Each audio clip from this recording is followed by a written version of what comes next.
ನಮಸ್ತೆ students, welcome back to anti clock coaching academy. Anti clock coaching academy ಮುಂದಿನ ವೀಡಿಯೋಗೆ ಸ್ವಾಗತ. ಸ್ಟೂಡೆಂಟ್ಸ್, ನಾನು ಹಿಂದಿನ ವೀಡಿಯೋದಲ್ಲಿ 5 ಮಾರ್ಕ್ಸ್ನ ನ್ಯೂಮರಿಕಲ್ಸ್ನ ಹೇಳಿದ್ದೆ. ಅದಾದ ನಂತರ 5 ಮಾರ್ಕ್ಸ್ನ ಥಿಯರಿ ಕ್ವಶನ್ಸ್ ಏನೇನು ಬರುತ್ತೆ ಅಂತ ಹೇಳಿದ್ದೇನೆ, ಡಿಸ್ಕಸ್ ಮಾಡಿದ್ದೇನೆ. ಯಾವ್ಯಾವ ಚಾಪ್ಟರಿಂದ ಯಾವ್ಯಾವ ಕ್ವಶನ್ಸನ್ನು ಬರುತ್ತೆ ಅಂತ ಹೇಳಿದ್ದೇನೆ. ಇವಾಗ ಈ ವಿಡಿಯೋದಲ್ಲಿ 3 ಮಾರ್ಕ್ಸ್ನ ಚೆಕ್ ಲಿಸ್ಟನ್ನು ಹೇಳ್ತಾ ಇದ್ದೇನೆ. ಸ್ಟೂಡೆಂಟ್ಸ್, ನೀವು ಮಾಡಬೇಕಾಗಿದ್ದಿಷ್ಟೇ, ಈ ವಿಡಿಯೋವನ್ನು ನೋಡ್ತಾ ಇರುವಾಗ ನೀವು ನೋಟ್ಸನ್ನು ಇಟ್ಕೊಳ್ಬೇಕು. ನಿಮ್ಮ printed notes or else text book ಏನು ಓದ್ತಾ ಇದ್ದೀರೋ ಅದನ್ನು ಇಟ್ಕೊಂಡು ನಾನು ಹೇಳ್ತಾ ಇರೋ ಕಾನ್ಸೆಪ್ಟಲ್ಲಿ ಯಾವ್ದು ಹೇಳ್ತಾ ಇದ್ದೇನೆ ಅದನ್ನು ಟಿಕ್ ಹಾಕ್ಕೊಳ್ಬೇಕು. ಅದರಲ್ಲಿ ನಿಮ್ಗೆ ಯಾವುದು ಬರುತ್ತೆ ಆಲ್ರೆಡಿ ಕಲ್ತಿದ್ದಿದ್ರೆ ಬೆಟರ್, ಒಂದ್ಸತಿ ರಿವೈಸ್ ಮಾಡಿ. ಕಲಿತಿದ್ದರೆ ಅದನ್ನು ಆ್ಯಡ್ ಮಾಡ್ಕೊಳ್ಳಿ ಚೆಕ್ ಲಿಸ್ಟ್ಗೆ. Very important check list students. ಇದೆಲ್ಲದು ಆಲ್ಮೋಸ್ಟ್ ಬರುತ್ತೆ ಸ್ಟೂಡೆಂಟ್ಸು. ಏನಾದರೂ ಡೌಟ್ ಇದ್ದರೆ ಕೇಳ್ಬೋದು, ಆಯಿತಾ. ನಮ್ಮ ಆಂಟಿ-ಕ್ಲಾಕ್ ಕೋಚಿಂಗ್ ಅಕಾಡೆಮಿಯ ಕಾಂಟ್ಯಾಕ್ಟ್ ನಂಬರ್ ಈ ರೀತಿ ಇದೆ: 6362324224. ಯಾವಾಗ ಬೇಕಾದರೂ ಈ ನಂಬರ್ಗೆ ಮೆಸೇಜ್ ಮಾಡ್ಬೋದು. ಅದೇ ರೀತಿ ನಮ್ಮದು ಆಫ್ಲೈನ್ ಕೋಚಿಂಗ್ ಸೆಂಟ್ರಲ್ಲಿ KCET ಕ್ರ್ಯಾಶ್ ಕೋರ್ಸನ್ನು ಮಾಡ್ತಾ ಇದ್ದಾವೆ. ಜಾಯ್ನ್ ಆಗಬೇಕು ಅಂತ ಇದ್ದವರು ಖಂಡಿತ ಜಾಯ್ನ್ ಆಗ್ಬೋದು ಸ್ಟೂಡೆಂಟ್ಸ್. ಇವತ್ತು 3 ಮಾರ್ಕ್ಸ್ನ ಚೆಕ್ ಲಿಸ್ಟನ್ನು ಮಾಡ್ತಾ ಇದ್ದಾನೆ, ನೋಡ್ಕೊಳ್ಳಿ ಸ್ಟೂಡೆಂಟ್ಸ್. ಇದು ಫೈನಲ್ ಚೆಕ್ ಲಿಸ್ಟ್. ಇನ್ನು ನಿಮಗೆ ಫಿಸಿಕ್ಸು ಇರೋದಿಲ್ಲ. 3 ಮಾರ್ಕ್ಸ್ನ ಚೆಕ್ ಲಿಸ್ಟ್ ಆಲ್ರೆಡಿ ನಾನು ವೀಡಿಯೋವನ್ನು ಮಾಡಿದ್ದೆ, 2 marks 3 marks 5 marks important question ಅಂತ. ಬಟ್ ಇದರಲ್ಲಿ ಒಂದೇ ವೀಡಿಯೋದಲ್ಲಿ 3 ಮಾರ್ಕ್ಸ್ನ ಕಂಪ್ಲೀಟ್ ಚೆಕ್ ಲಿಸ್ಟನ್ನು ಕೊಡ್ತಾ ಇದ್ದೇನೆ ಸ್ಟೂಡೆಂಟ್ಸ್. ಓಕೆ, ಇದರಲ್ಲಿ ನೋಡಿ ಕ್ವಶನ್ ನಂಬರ್ 38. ಇಲ್ಲಿ ಕ್ವಶನ್ ನಂಬರ್ ಬರಿತೇನೆ students. Question number 38. Question number 38 ಯಾವುದರಿಂದ ಬರುತ್ತೆ ಅಂತ ಕೇಳಿದರೆ ನ್ಯೂಕ್ಲಿಯೈ ಚಾಪ್ಟರಿಂದ ಬರುತ್ತೆ. ನ್ಯೂಕ್ಲಿಯೈ ಅದರಲ್ಲೂ ಯಾವುದು ಬರುತ್ತೆ ಕೇಳಿದರೆ ನ್ಯೂಮರಿಕಲ್ಸೇ ಬರುತ್ತೆ ಸ್ಟೂಡೆಂಟ್ಸ್. ಏನು ಬರುತ್ತೆ ಇಲ್ಲಿ? ನ್ಯೂಮರಿಕಲ್. ಕ್ವಶನ್ ನಂಬರ್ 38 ನ್ಯೂಮರಿಕಲ್ ಬರುತ್ತಾ? ಸೊ ನ್ಯೂಮರಿಕಲ್ ನಿಮಗೆ ಅಟೆಂಡ್ ಮಾಡಬೇಕು ಅಂತಿದ್ರೆ ಖಂಡಿತ ಅಟೆಂಡ್ ಮಾಡ್ಬೋದು. ಇದರಲ್ಲಿ ಯಾವ್ದು ಕೇಳ್ತಾರೆ ಗೊತ್ತುಂಟಾ? Calculate nuclear density of iron nucleus. ಒಂದು ನ್ಯೂಕ್ಲಿಯರ್ ಡೆನ್ಸಿಟಿ ಮೇಲೆ ಕ್ವಶನ್ ಕೇಳ್ಬೋದು, ಆರ್ ಎಲ್ಸ್ ಬೈಂಡಿಂಗ್ ಎನರ್ಜಿ ಮೇಲೆ ಕ್ವಶನ್ ಕೇಳ್ಬೋದು, ಆರ್ ನ್ಯೂಕ್ಲಿಯರ್ ಎನರ್ಜಿ ಮೇಲೆ ಕ್ವಶನ್ ಕೇಳ್ಬೋದು. ಅಷ್ಟೇ ಸ್ಟೂಡೆಂಟ್ಸ್. ಆಲ್ಮೋಸ್ಟ್ ಇದರಲ್ಲಿ ಇರೋದೇ ಇಷ್ಟೇ: binding energy, nuclear energy or nuclear density. Okay, ಯಾವ ಥರ ಕ್ವಶನ್ ಕೇಳಿದರೆ ಇದರಲ್ಲಿ calculate the nuclear density of iron nucleus given mass of iron nucleus is 55.85 U and atomic mass of an iron is 56. Take R0 is equals to 1.2 × 10⁻⁻15 metre. ಈ ಥರ question ಕೇಳ್ಬೋದು. ಅಥವಾ calculate nuclear density ಪುನಃ of iron nucleus given mass of iron nucleus ಕೊಟ್ಟಿರ್ತಾರೆ, A ಕೊಟ್ಟಿರ್ತಾರೆ and 1 U ವ್ಯಾಲ್ಯೂನು ಕೊಟ್ಟಿರ್ತಾರೆ. ಅದು ಬಿಟ್ಟರೆ ಒಂದೇ ನ್ಯೂಕ್ಲಿಯರ್ ಡೆನ್ಸಿಟಿ ಕೇಳ್ತಾರೆ ಸ್ಟೂಡೆಂಟ್ಸ್, ಇಲ್ಲ ಬೈಂಡಿಂಗ್ ಎನರ್ಜಿ ಕೇಳ್ತಾರೆ. ಕ್ಯಾಲ್ಕುಲೇಟ್ ದ ಬೈಂಡಿಂಗ್ ಎನರ್ಜಿ ಇಲ್ಲಿ ಯಾವುದೆಲ್ಲ ಕೇಳಿದ್ದಾರೆ? ಒಂದು nuclear density or binding energy, ಇದ್ರ ಮೇಲೆ ನ್ಯೂಮರಿಕಲ್ಸ್ ಕೇಳ್ತಾರೆ students. Binding energy of the nucleus uranium 92-238 isotope ಕೊಟ್ಟಿದ್ದಾರೆ. Mass of uranium 92-238 is equals to 238 mass ಕೊಟ್ಟಿದ್ದಾರೆ. And mass of the neutron ಕೊಟ್ಟಿದ್ದಾರೆ, ಮಾಸ್ ಆಫ್ ದ ಪ್ರೋಟಾನ್ ಕೊಟ್ಟಿರ್ತಾರೆ. ಬೈಂಡಿಂಗ್ ಎನರ್ಜಿ ಕ್ಯಾಲ್ಕುಲೇಟ್ ಮಾಡಲಿಕ್ಕೆ ಕೊಡ್ತಾರೆ, ಅಥವಾ ನ್ಯೂಕ್ಲಿಯರ್ ಎನರ್ಜಿ ಕ್ಯಾಲ್ಕುಲೇಟ್ ಮಾಡಲಿಕ್ಕೆ ಕೊಡ್ತಾರೆ ಸ್ಟೂಡೆಂಟ್ಸ್. ಇದರಲ್ಲಿ ನೀವು ಕೇಳೋದು ನ್ಯೂಮರಿಕಲ್ ಸ್ಟೂಡೆಂಟ್ಸ್. ಯಾವುದರಿಂದ? ನ್ಯೂಕ್ಲಿಯೈ. ಯಾರಿಗೆ ನ್ಯೂಮರಿಕಲ್ ಮಾಡಬೇಕು ಅಂತಿದೆ ಅವ್ರು ಮಾಡಿ, ಆಯಿತಾ. ಇದರಲ್ಲಿ ಯಾವುದು? ಒಂದು ನ್ಯೂಕ್ಲಿಯರ್ ಎನರ್ಜಿ, ಇನ್ನೊಂದು ಬೈಂಡಿಂಗ್ ಎನರ್ಜಿ. ಇವೆರಡು ಇಂಪಾರ್ಟೆಂಟು. ಅದು ಬಿಟ್ಟರೆ ನಿಮಗೆ ಕ್ಯಾಲ್ಕುಲೇಟ್ ದ ಎನರ್ಜಿ ಅಂತ ಕೇಳ್ತಾರೆ. That is same: binding energy, nuclear density. Okay, binding energy, nuclear density ಇದಿಷ್ಟು ಮೇಲೆ ಕೇಳ್ತಾರೆ. 38th question. 37th question students ಯಾವುದರಿಂದ ಬರುತ್ತೆ ಕೇಳಿದರೆ ಆಟಮ್ಸ್ ಚಾಪ್ಟರಿಂದ ಬರುತ್ತೆ. 37th ಕ್ವಶನ್ ಆಟಮ್ಸ್ ಚಾಪ್ಟರಿಂದ ಬರುತ್ತೆ. ಆಟಮ್ಸಲ್ಲಿ ಏನೆಲ್ಲ ಕೇಳ್ತಾರೆ ಗೊತ್ತುಂಟಾ? ಒಂದು, explain briefly the observation of Marsden's experiments on scattering of alpha particle experiment on scattering of alpha particles by the nucleus. Scattering of alpha particles by Marsden's experiment ಇದೆಯಲ್ಲ ಅದ್ರ ಮೇಲೆ ಕೇಳ್ಬೋದು students.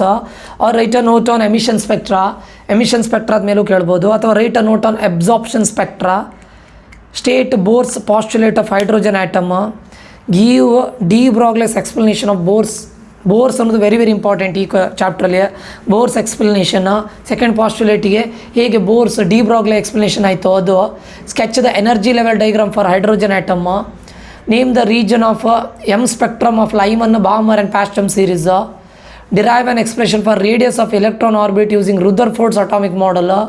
Mention the limitation of Bohr's atomic model. Bohr's model ಅನ್ನೋದು important students. Bohr's, de Broglie. ಅದು ಬಿಟ್ಟರೆ Lyman, Balmer, Paschen series ಬಗ್ಗೆ ಕೇಳ್ಬೋದು, Paschen series. Or else emission spectra ಮತ್ತು ಅಬ್ಸಾರ್ಪ್ಷನ್ ಸ್ಪೆಕ್ಟ್ರಾ, ಇದ್ರ ಬಗ್ಗೆ ಕೇಳ್ಬೋದು ಸ್ಟೂಡೆಂಟ್ಸ್. ಇದು ಯಾವುದು? 37th ಆಟಮ್ಸ್ ಮೇಲೆ ಕೊಡ್ತಾರೆ. 36 ಅನ್ನೋದು ರೇ ಆಪ್ಟಿಕ್ಸ್ ಮೇಲೆ ಕ್ವಶನ್ ಬರುತ್ತೆ. 36th ಅನ್ನೋದು ರೇ ಆಪ್ಟಿಕ್ಸ್ ಸ್ಟೂಡೆಂಟ್ಸು.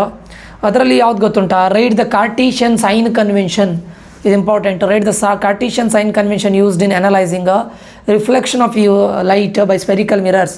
ಕಾರ್ಟೀಷಿಯನ್ ಸೈನ್ ಕನ್ವೆನ್ಷನ್ ಇದೆಲ್ಲ ನನ್ನ ಮೊದಲಿನ ವೀಡಿಯೋದಲ್ಲೂ ಕೂಡ ನಾನು ಡಿಸ್ಕಸ್ ಮಾಡಿದ್ದೇನೆ. 2 ಮಾರ್ಕ್ಸ್ 3 ಮಾರ್ಕ್ಸ್ 5 ಮಾರ್ಕ್ಸ್ ಅದರಲ್ಲೂ ಡಿಸ್ಕಸ್ ಮಾಡಿದ್ದೇನೆ, ನೋಡ್ಕೊಳ್ಳಿ ಅದನ್ನು. What is refraction of light? State the law of refraction ಒಂದು.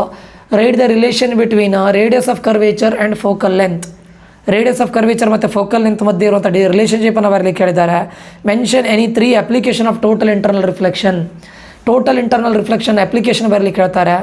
R else derive the expression for effective focal length of 2 thin lenses kept in contact.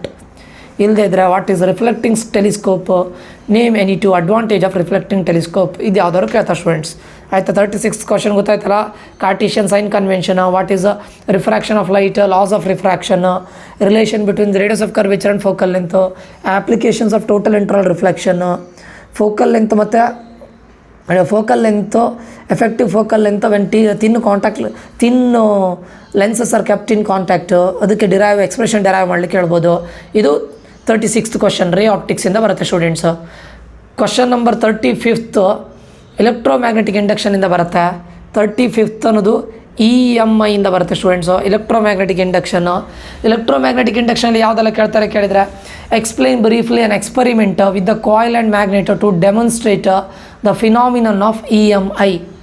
ಯಾವುದ್ರ ಬಗ್ಗೆ ಮಾತಾಡ್ತಾ ಇರೋದು? Experiment with the coil and magnet. Electromagnetic induction ಇದೆ ಅಂತ ಹೇಳಲಿಕ್ಕೆ experiment ಇದೆ, coil ಮತ್ತು ಮ್ಯಾಗ್ನೆಟನ್ನು ಯೂಸ್ ಮಾಡಿ ಮಾಡೋದು, ಅದನ್ನು ಡೆರೈವ್ ಮಾಡಿ ಅಂತ ಹೇಳ್ತಾ ಇದ್ದಾರೆ. 2ನೇ ಕ್ವಶನ್ ಇದರಲ್ಲಿ ಏನು ಬರ್ಬೋದು? Explain briefly an experiment with the coil to demonstrate the phenomenon of electromagnetic induction. Same ಅದನ್ನೇ ಕೊಟ್ಟಿದ್ದಾರೆ. ಅದು ಬಿಟ್ಟರೆ state and explain Lenz's law for induced EMF. ಇಲ್ಲದೇ ಇದ್ದರೆ derive an expression for self inductance of a solenoid, obtain expression for energy stored in an inductor. ಇದಷ್ಟೊಳಗೆ ಯಾವ್ದಾದ್ರು ಕೇಳ್ಬೋದು student. Okay, ಇನ್ನು 34th ಕ್ವಶನ್ ಮ್ಯಾಗ್ನೆಟಿಸಮ್ ಆ್ಯಂಡ್ ಮ್ಯಾಟರಿಂದ ಬರುತ್ತೆ students. Magnetism and matter. 34th question magnetism and ಮ್ಯಾಟರಿಂದ ಬರುತ್ತೆ. ಅದರಲ್ಲಿ ನೋಡಿ any 3 properties of magnetic field lines ಇದನ್ನು ಕೇಳ್ಬೋದು. ಅಥವಾ write the expression for torque experienced by a magnetic dipole when placed in an external magnetic field. Write the condition for maximum and minimum torque ಮೇಲೆ question ಕೇಳ್ಬೋದು. Derive an expression for potential energy of a bar magnet when placed in an external magnetic field. Or else what are diamagnetic, paramagnetic, ferromagnetic material. ಇಲ್ದಿದ್ರೆ write any 3 differences between diamagnetic, paramagnetic and ferromagnetic material ಇದನ್ನು ಕೇಳ್ಬೋದು. ಅಥವಾ what are the properties of diamagnetic, ಇದಕ್ಕೆ ಒಂದು question ಕೇಳ್ಬೋದು. ಅಥವಾ write any 3 properties of paramagnetic, write any 3 properties of ferromagnetic material ಇದು ಕೇಳ್ಬೋದು ಸ್ಟೂಡೆಂಟ್ಸ್. ಆಯಿತಾ? ಇಲ್ಲಿ ಫೆರೋ, ಡಯಾಮ್ಯಾಗ್ನೆಟಿಕ್ ಇದು ಇಂಪಾರ್ಟೆಂಟು. ಮತ್ತು what is the properties of magnetic field lines important. ಅದು ಬಿಟ್ಟರೆ ಎಕ್ಸ್ಪ್ರೆಷನ್ ಫಾರ್ ಟಾರ್ಕ್ ಅದು ಇಂಪಾರ್ಟೆಂಟ್ ಸ್ಟೂಡೆಂಟ್ಸು, ಇದನ್ನು ನೋಡ್ಕೊಳ್ಳಿ. Expression for potential energy. ಆಯಿತಾ? ಇದು ಕ್ವಶನ್ ನಂಬರ್ 34 ಆಗುತ್ತೆ ಸ್ಟೂಡೆಂಟ್ಸ್. 33 ಇಂದ ಮೂವಿಂಗ್ ಚಾರ್ಜಸ್ ಆ್ಯಂಡ್ ಮ್ಯಾಗ್ನೆಟಿಸಮ್ ಇಂದ ಕೇಳ್ತಾರೆ. 33ಯಲ್ಲಿ ಯಾವುದರಿಂದ ಕೇಳ್ತಾರೆ? ಮೂವಿಂಗ್ ಚಾರ್ಜಸ್ ಆ್ಯಂಡ್ ಮ್ಯಾಗ್ನೆಟಿಸಮ್ ಇಂದ ಕೇಳ್ತಾರೆ. ಓಕೆ, ಮೂವಿಂಗ್ ಚಾರ್ಜಸ್ ಮತ್ತು ಮ್ಯಾಗ್ನೆಟಿಸಮಲ್ಲಿ write the expression for the force acting on charge moving in a uniform field and explain the terms. ಅದು ಬಿಟ್ಟರೆ obtain the expression for radius of circular path of charged particle in a magnetic field using ampere's circuital law. Derive expression for magnetic field at a point to long current carrying conductor. Explain circuit diagram, how to convert galvanometer into ammeter, how to convert galvanometer into voltmeter. ಇವೆರಡು important. Differentiate between voltmeter and ammeter ಇದನ್ನು ನಾನಲ್ಲೂ discuss ಮಾಡಿದ್ದೇನೆ. ವೋಲ್ಟ್ಮೀಟರ್ ಮತ್ತು ಆಮೀಟರ್ ನಡುವೆ ಅಂತ difference, how to convert galvanometer into ammeter, how to convert galvanometer into voltmeter. ಅದು ಬಿಟ್ಟರೆ radius of circular path charged particle in magnetic field. ಇಲ್ಲದೇ ಇದ್ದರೆ expression for magnetic field at a point to long current carrying conductor ಇದನ್ನು ಕೇಳ್ಬೋದು students. ಅದು ಬಿಟ್ಟರೆ write the expression for the force acting on charge moving in uniform magnetic field ಅದು. Okay, ಇದು ಯಾವುದರಿಂದ ನಿಮ್ಮದು ಮೂವಿಂಗ್ ಚಾರ್ಜಸ್ ಆ್ಯಂಡ್ ಮ್ಯಾಗ್ನೆಟಿಸಮ್. ಹತ್ರ 6 to 7 questions ಇದೆ ಅಷ್ಟೇ ಇದರಲ್ಲಿ. 32nd ಕ್ವಶನ್ ಯಾವುದರಿಂದ ಬರುತ್ತೆ ಕೇಳಿದರೆ ಕರೆಂಟ್ ಎಲೆಕ್ಟ್ರಿಸಿಟಿಯಿಂದ ಬರುತ್ತೆ students. 32nd question current electricity. Current ಎಲೆಕ್ಟ್ರಿಸಿಟಿಯಲ್ಲಿ ಯಾವುದೆಲ್ಲ ಬರುತ್ತೆ ಅಂತ ಕೇಳಿದರೆ state and explain ohm's law ಮೇಲೆ ಕ್ವಶನ್ ಕೇಳ್ಬೋದು. ಅವ್ರು mention any 3 limitations of ohm's law ಕೇಳ್ಬೋದು. ಇಲ್ದಿದ್ರೆ ಗ್ರಾಫನ್ನು ಡ್ರಾ ಮಾಡಲಿಕ್ಕೆ ಕೇಳ್ಬೋದು ಸ್ಟೂಡೆಂಟ್ಸ್. ರೆಸಿಸ್ಟಿವಿಟಿ ವಿತ್ ಟೆಂಪರೇಚರ್ ಯಾವುದಕ್ಕೆ, ಕಾಪರಿಗೆ, ನೈಕ್ರೋಮಿಗೆ, ಸೆಮಿ ಕಂಡಕ್ಟರ್ ಗ್ರಾಫ್ ಡ್ರಾ ಮಾಡಲಿಕ್ಕೆ ಹೇಳ್ತಾರೆ. Draw graph showing variation of resistivity with respect to temperature in copper ಕೊಡ್ಬೋದು, ನೈಕ್ರೋಮ್ ಕೊಡ್ಬೋದು, ಸೆಮಿ ಕಂಡಕ್ಟರ್ ಕೊಡ್ಬೋದು, ಗ್ರಾಫ್ ಕೇಳ್ಬೋದು ಸ್ಟೂಡೆಂಟ್ಸ್. ಅದು ಬಿಟ್ಟರೆ derive an expression for drift velocity of free electrons for a conductor. ಅದಾದಮೇಲೆ obtain the expression for current in terms of drift velocity. ಅಂದರೆ drift velocity ಮೇಲೆ ಕೇಳ್ಬೋದು ಅಥವಾ ಓಮ್ಸ್ ಲಾ ಜಾಸ್ತಿಯಾಗಿ. ಓಕೆ, ಇನ್ನು 31st question electrostatic potential and capacitance. Electrostatic potential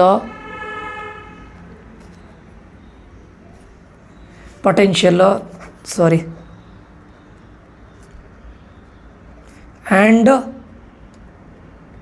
capacitance ಬಗ್ಗೆ ಕೇಳ್ತಾರೆ students. ಇದರಲ್ಲಿ ಎಲೆಕ್ಟ್ರೋಸ್ಟ್ಯಾಟಿಕ್ ಪೊಟೆನ್ಷಿಯಲ್ ಮತ್ತು ಕೆಪಾಸಿಟೆನ್ಸಲ್ಲಿ ಇರೋದೇ 4 questions. What is electrostatic shielding, mention application of electrostatic shielding, obtain the expression for potential energy of an electric dipole placed in uniform magnetic field, uniform electric field, derive the relation between electric field, electric potential due to point charge. ಅದು ಬಿಟ್ಟರೆ mention the factors on which capacitance of a parallel plate capacitor depends. ಇವು 4ರಲ್ಲಿ ಕೇಳ್ತಾರೆ students, ಕೇಳೋ chances ಜಾಸ್ತಿ ಇದೆ. Okay, ಯಾವುದರಲ್ಲಿ ಇದು electrostatic potential and capacitance. 30th question ಯಾವುದರಿಂದ ಬರುತ್ತೆ ಕೇಂದ್ರ electric charge and field students. Electric charges and ಫೀಲ್ಡ್ಸಿಂದ ಕೇಳ್ತಾರೆ. ಈ ಎಲೆಕ್ಟ್ರಿಕ್ ಚಾರ್ಜಸ್ ಆ್ಯಂಡ್ ಫೀಲ್ಡ್ಸಿಂದ ಯಾವುದೆಲ್ಲ ಕೇಳ್ತಾರೆ ಗೊತ್ತುಂಟ. Mention any 3 properties of electric charges. State and explain coulomb's law, define 1 coulomb. Coulomb's ಲಾವನ್ನು ಎಕ್ಸ್ಪ್ಲೇನ್ ಮಾಡಿ ಅಂತ ಹೇಳ್ತಾರೆ ಸ್ಟೇಟ್ಮೆಂಟ್ ಬರೆದು. ಡಿಫೈನ್ 1 ಕೂಲಮ್ ಅಂದರೆ ಏನು ಅಂತ ಕೇಳ್ತಾರೆ ಸ್ಟೂಡೆಂಟ್ಸ್. ಅದು ಬಿಟ್ಟರೆ write any 3 properties of electric field lines. Derive expression for torque. ಯಾವುದ್ಯಾವುದಕ್ಕೂ ಯಾವುದ್ಯಾವುದೋ ಬರೆದು ಕನ್ಫ್ಯೂಸ್ ಆಗಬೇಡಿ. ಅದು ಬಿಟ್ಟರೆ state and explain gauss's law in electrostatics. ಅದು using gauss's law obtain an expression for magnet electric field due to infinite long straight uniformly charged conductor. Gauss law ಮೇಲೆ question ಕೇಳ್ಬೋದು, ಇಲ್ಲ ಟಾರ್ಕ್ ಮೇಲೆ ಕ್ವಶನ್ ಕೇಳ್ಬೋದು. ಇನ್ನು coulomb's law. Okay, write any 3 properties of electric field line students. ಇದು ನಿಮ್ಮ ಯಾವುದು 3 marks question students. ಇದಿಷ್ಟು 1 2 3 4 5 6 7 8 9 ಚಾಪ್ಟರ್ ಹೇಳಿದ್ದೇನೆ. ಈ 9 ಚಾಪ್ಟ್ರಲ್ಲಿ ನಿಮ್ಗೆ ಯಾವ್ದು ಈಸಿ ಆಗುತ್ತೆ ಅದನ್ನೇ ಮಾಡಿ. ಇದರಲ್ಲಿ ನೋಡಿ ಕ್ವಶನ್ ನಂಬರ್ 31 ಎಲೆಕ್ಟ್ರೋಸ್ಟ್ಯಾಟಿಕ್ ಪೊಟೆನ್ಷಿಯಲಲ್ಲಿ ನಾನು ಹೇಳಿದ್ದೀನಿ 4 ಕ್ವಶನ್ಸ್ ಮಾತ್ರ ಇಂಪಾರ್ಟೆಂಟ್. 32 ಕರೆಂಟ್ ಎಲೆಕ್ಟ್ರಿಸಿಟಿಯಲ್ಲಿ 5 ಕ್ವಶನ್ಸ್ ಮಾತ್ರ. ಹಾಗೆ ನಿಮ್ಮದು ಫಸ್ಟ್ ಎಲೆಕ್ಟ್ರಿಕ್ ಚಾರ್ಜಸ್ ಆ್ಯಂಡ್ ಫೀಲ್ಡ್ಸಲ್ಲಿ ಒಂದು 6 to 7 ಕ್ವಶನ್ಸ್ ಇದೆ. ಇವು 3 ಚಾಪ್ಟರ್ಸನ್ನು ಓದಿದ್ರೆ ಅಷ್ಟು ಹೆವಿ ಅನ್ಸೋದಿಲ್ಲ ನಿಮಗೆ. ಇನ್ನು ರೇ ಆಪ್ಟಿಕ್ಸಲ್ಲಿ ಒಂದು 5 to 6 ಕ್ವಶನ್ಸ್ ಇದೆ ಅಷ್ಟೇ, ಅದನ್ನು ಕಲಿಬೋದಲ್ವಾ. ಮತ್ತು ಯಾವುದು ಆಟಮ್ಸಲ್ಲೂ 5 to 6 ಕ್ವಶನ್ಸ್ ಇದೆ. ಓಕೆ, ಒಂದು ಯಾವುದಾದ್ರೂ ಒಂದು ನ್ಯೂಮರಿಕಲ್ಸು ಅಥವಾ ಒಂದು ಎಕ್ಸ್ಟ್ರಾ ಕಲ್ತ್ಕೊಂಡು ಹೋಗಿ ಸ್ಟೂಡೆಂಟ್ಸ್. ನಿಮಗೆ 5 ಬರೀಲಿಕ್ಕಿದ್ರೆ 6 ಅಂತೂ ಕಲ್ತ್ಕೊಂಡು ಹೋಗಿ. ಇವಾಗಲೇ ಹೇಳ್ತಾ ಇದ್ದೇನೆ. ಓಕೆ, ನೀವು ಈ ಚೆಕ್ ಲಿಸ್ಟನ್ನು ನೆನ್ಪಿಟ್ಕೊಳ್ಳಿ, ನೋಟ್ಸಲ್ಲಿ ನೋಡಿ ಇದನ್ನು ಕಲೀನಿ. ನಾನು ಆಲ್ರೆಡಿ ವೀಡಿಯೋನ ಅಪ್ಲೋಡ್ ಮಾಡಿದ್ದೇನೆ. ಅದರಲ್ಲಿ ಇನ್ ಕೇಸ್ ಇದು ಇಲ್ಲದೆ ಇರೋದು ಯಾವುದಾದ್ರೂ ಒಂದು ಎಕ್ಸ್ಟ್ರಾ ಬಂದಿದ್ದರೆ ಅದನ್ನು ಕೂಡ ಬರ್ಕೊಂಡು ಅದನ್ನು ಕಲ್ತ್ಕೊಳ್ಳಿ, ಆಯಿತಾ. This is more than enough guys. Okay, to score more than 60 out of 70, ಆಯಿತಾ. ಇದಾದ ನಂತರ 2 ಮಾರ್ಕ್ಸ್ ಇದೆ ಹೇಳ್ತಾನೆ. ನನ್ನ ಐಡಿಯಾ ನೈಟ್ ಇದರಲ್ಲಿ ನಮ್ಮದು MCQ ಮತ್ತು ಬೈ ನೈಟ್ ಟುಡೇ MCQ ಮತ್ತು ಫಿಲ್ ಇನ್ ದ ಬ್ಲ್ಯಾಂಕ್ಸ್, ಕೆಲವೊಂದಿಷ್ಟು most important fill in the blanks MCQವನ್ನು ಚಾಪ್ಟರ್ ವೈಸಲ್ಲಿ ಮಾಡಬೇಕಂತಿದ್ದೇನೆ. ನೋಡೋಣ, ಟೈಮ್ ಸಿಕ್ಕಿದ್ರೆ ಮಾಡ್ತೇನೆ. ಇದು 2 ಮಾರ್ಕ್ಸ್ ಅನ್ನೊಂದು ಅಪ್ಲೋಡ್ ಮಾಡ್ತಾನೆ. ಇದು 3 ಮಾರ್ಕ್ಸ್ ಇದು ಆಯ್ತು. ಇಲ್ಲಿಗೆ ಏನಾದರೂ ಡೌಟ್ಸ್ ಇದ್ದರೆ ಕೇಳಿ ಸ್ಟೂಡೆಂಟ್ಸ್. ದಯವಿಟ್ಟು ಚೆನ್ನಾಗಿ ಓದಿ. ಇದೊಂದು 10-15 ಮಿನಿಟ್ಸ್ ಇದೆ ಒಂದ್ಸರಿ ನೋಡ್ಕೊಳ್ಳಿ.